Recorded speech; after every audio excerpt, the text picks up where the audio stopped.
Welcome to the Daily Word Bible Study, a plain and simple book by book, chapter by chapter, and verse by verse study through the entire Bible. Currently, we are in the Gospel of John, chapter 5. We're going to move on as we talked about when Jesus made the statement that the time is coming when those in the graves will hear his voice, those who have done good things to the resurrection of life, and those who have done wicked things to the resurrection of judgment. So we kind of covered that, not in detail, as you would have to look at the totality of all the other scriptures when it talks about the judgment, the resurrection, and all of that. But we're going to continue on because um, our Bible study here is we move at a little faster pace. But let's go on. Let's move on. And oh, so I'm going to pick it up at verse 30. So then he says, I can do nothing on my own. I judge only as I hear, and my judgment is righteous because I do not seek my own will, but the will of him who sent me. Now, again, Jesus is telling us, he's really, telling us about or sharing with us the as the Son of Man, and this is I think this is probably the point here that we need to look at. As the Son of Man, as you're looking at him, if you were there in his presence at that time, what you would have been seeing. Let me go back to chapter 1 and look at this again. I want to show you this in chapter 1. So, John 1:1 says, in the beginning was the Word, and the Word was with God, and the Word was God. Remember, the Word is this is an outward expression, an outward thought, okay? An outward thought, an expression.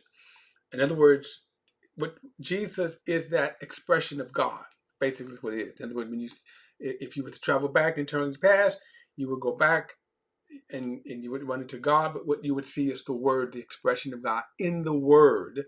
Then he says, he was with God in the beginning, all things were created through him.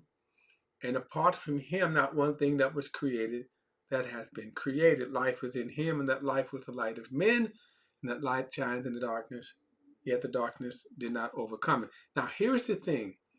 At this point, let's say, at this point in eternity, at this point in, let's say, excuse me, sorry, and even in existence, you don't see that. You're not looking at this. We have no way of seeing this. Okay? This is invisible to us. All right. So then, when we get to verse 14, he says, and pay attention to the words here. The Word became flesh and took up residency among us. So the Word became flesh. And that Word that was with God and was God, who created all things and had life in him. We see that. So the Word here, okay, so the Word became flesh. But watch the next phrase here. We observed his glory, the glory as of the one and only Son from the Father, full of grace and truth. In other words, so what you would have concluded, what you would have seen in the person, in the Word becoming flesh, which of course later we would say the Son of Man, what you would have seen is we observe his glory, the glory as of the only one, the glory as of the one and only, the glory as of the one and only Son from the Father, full of grace and truth. All right. let's skip down to verse 17. For the law was given through Moses, grace and truth came through Jesus. No one has seen God, the one and only Son from the Father, the one who at the Father's side, he has revealed him. So Jesus is the physical manifestation of the invisible God. Okay? He is the physical manifestation of the invisible God. So now when he says I can do nothing on my own, I judge only as I hear, and my judgment is righteous because I do not seek my own will, but the will of him who sent me. In other words, Jesus is the will of God, the manifestation. His purpose is when you saw him, what you saw was a revelation of God. Okay. So I can do nothing on my own. And he says, I judge only as I hear. And so Jesus, again, what he's communicating that, because you're looking at him and later it's going to come out. But as you hear him, you have to keep in mind, they see a man. They see a fully human man, a a a a uh, a fully human man. Okay. Um, um, okay. Let's see. Let's go on here. I can do nothing on my own. I judge only as I hear. And then he says, my judgment is righteous because I do not seek my own will, but the will of him who sent me. So again, this is what Jesus is kind of communicating, that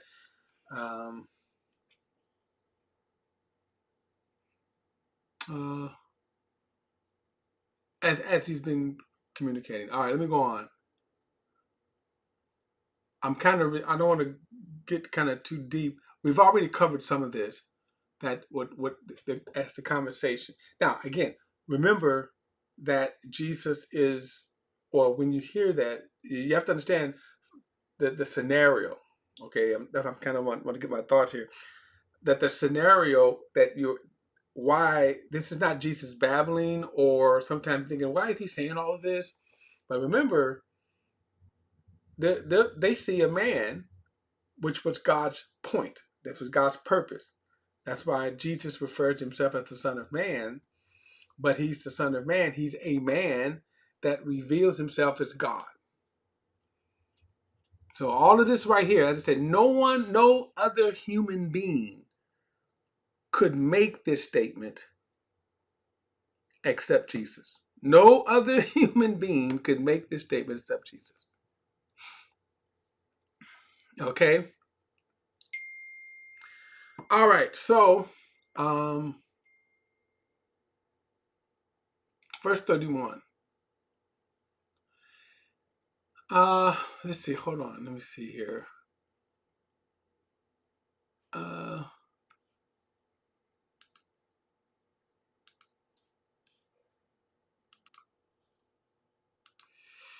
Okay. All right, let's move on. Had a little glitch there.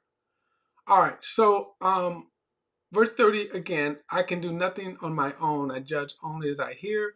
My judgments is righteous because I do not seek my own will, but the will of him that sent me. Now, how do we know Jesus? If you listen to him, how would you know? How would you know if you're sitting there? Now, kind of get this picture. If you are sitting there, if you were there present with Jesus, and he makes this statement, how would you know that?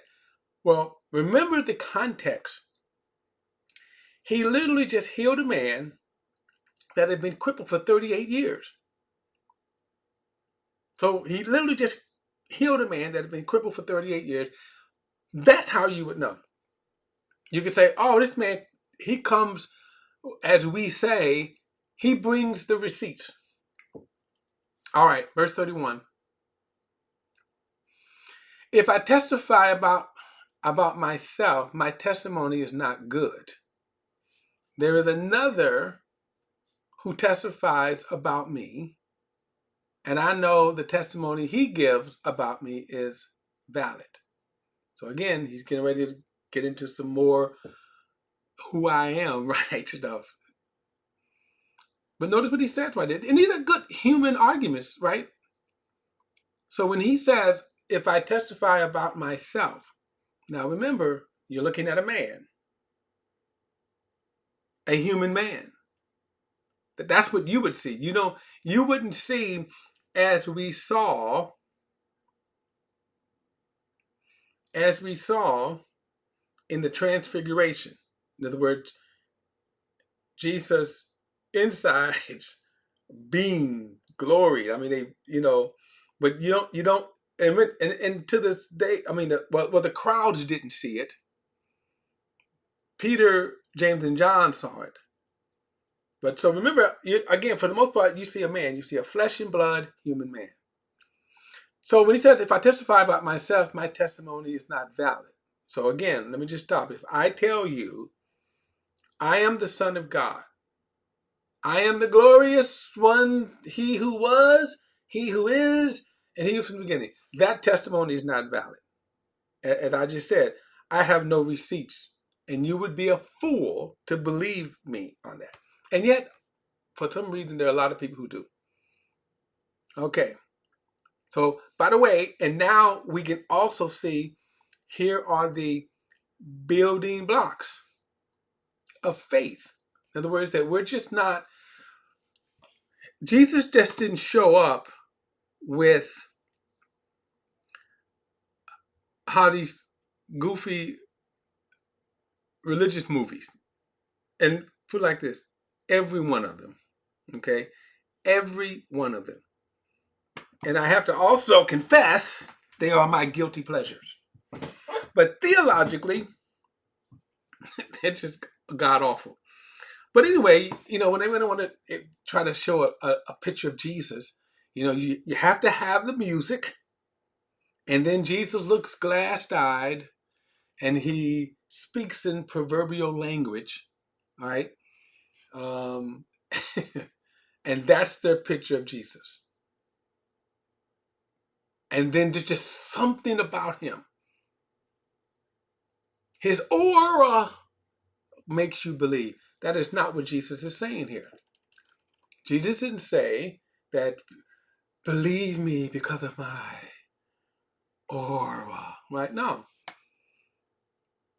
Notice what he's saying here. Another testifies about me, and I know that his testimony he gives about me is valid.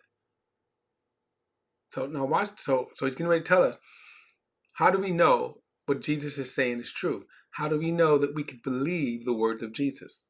No other human could testify like this. Like I said, I could tell you that I'm the great one. You would be a fool to believe it. But remember, Jesus literally just healed a man. 38, that had been crippled for 38 years. Everybody knew the man that was crippled. They knew the man couldn't walk.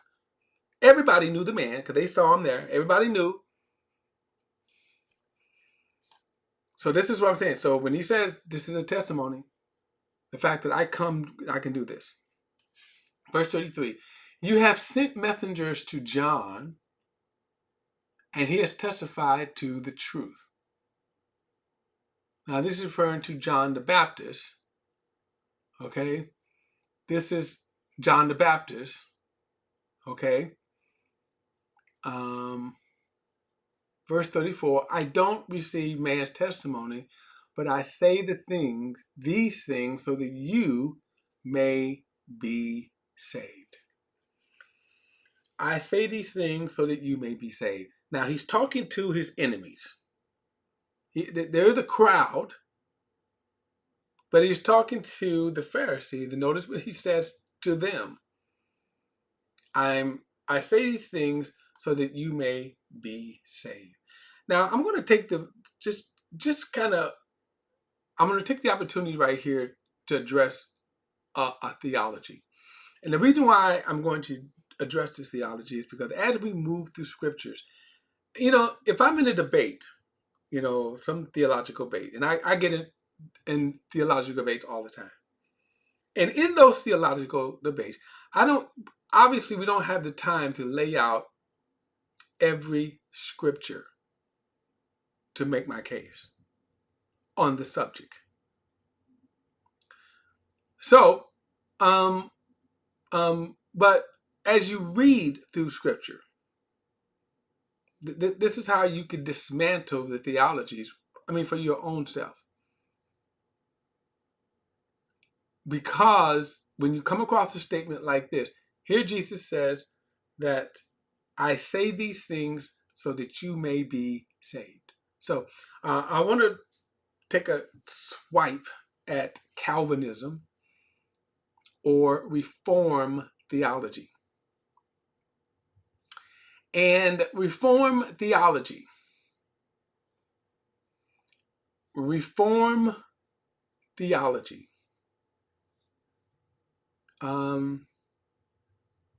Reform theology, or predestination.